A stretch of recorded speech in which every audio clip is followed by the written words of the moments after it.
perfect crime? Case so brutal, it traumatized police. True crime stories.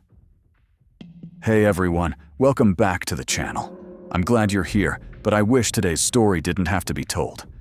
She had just returned from her grandmother's funeral, heartbroken, exhausted, and likely longing for comfort. At exactly 2:58 a.m., McKenzie Lueck sent what would be her final text message.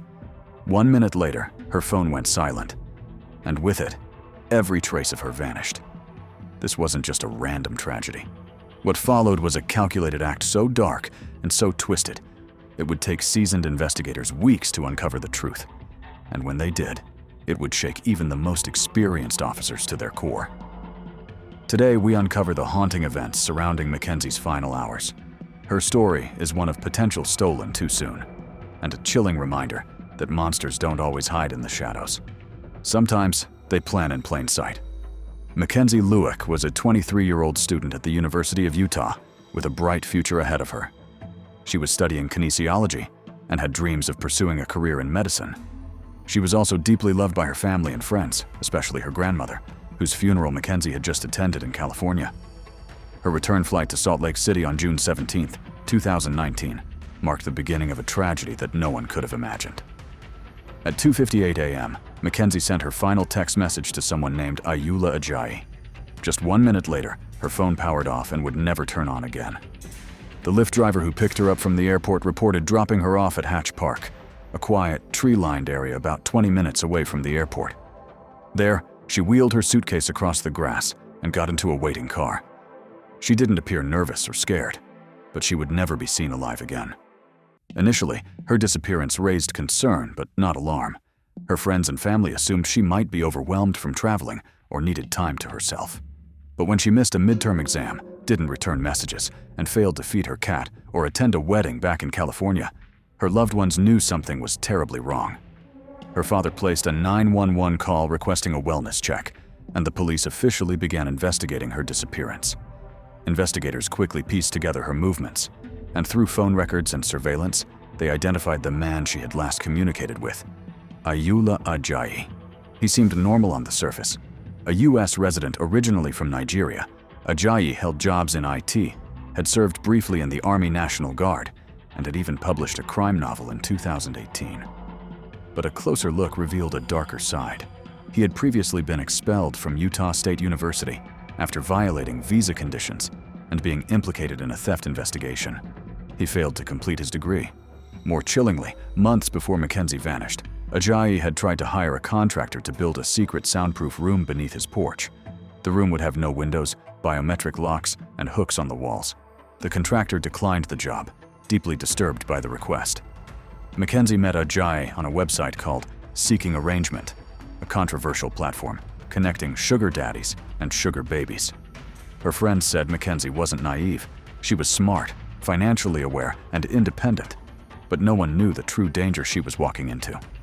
By the time police executed a search warrant on Ajayi's home on June 26th, they had already found damning circumstantial evidence. Surveillance footage showed McKenzie retrieving her suitcase at the airport, calm but tired. Her Lyft driver confirmed she got into another vehicle willingly. Records showed her last known phone ping and the text to Ajayi. And then there was the discovery behind Ajayi's garage, freshly dug soil, and in it, a scene that would traumatize seasoned officers.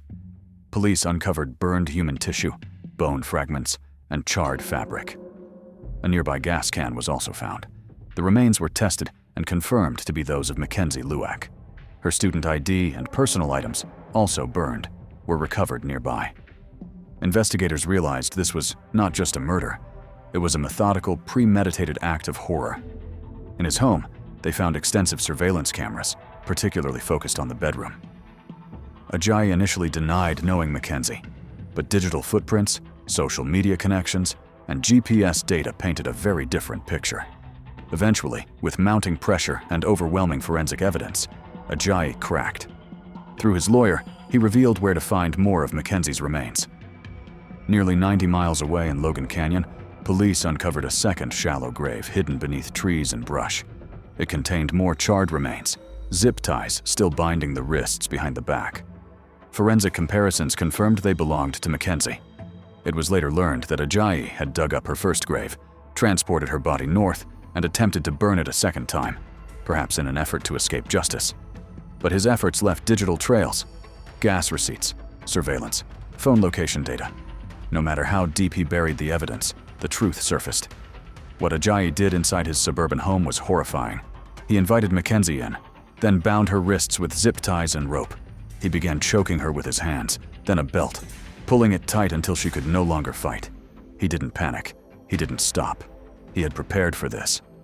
After taking her life, he disposed of some belongings in the Jordan River and buried her in the backyard. The next day, he returned with gasoline and lit a fire.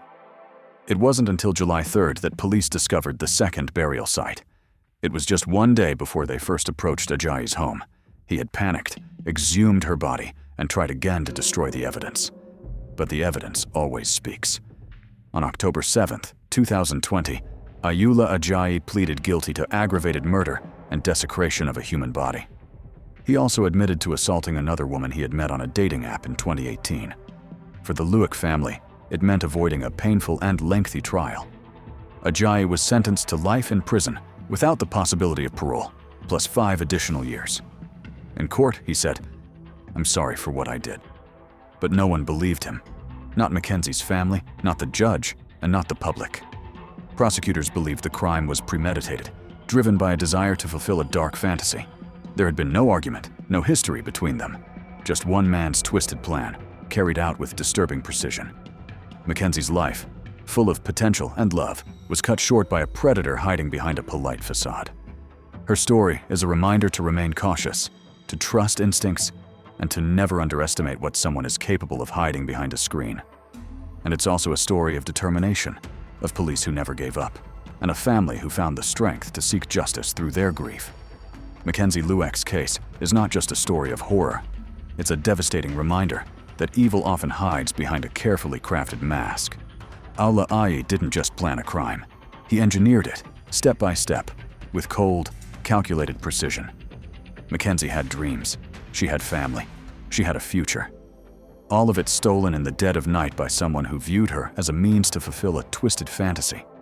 To McKenzie's parents, her friends, and everyone who still mourns her, we grieve with you. And to our viewers, please stay vigilant. Evil doesn't always announce itself. Sometimes it waits in the shadows of everyday life. If this case moved you, share your thoughts below. Let's honor McKenzie not just with words, but with awareness. Don't forget to like, subscribe, and stay with us for more stories that demand to be heard.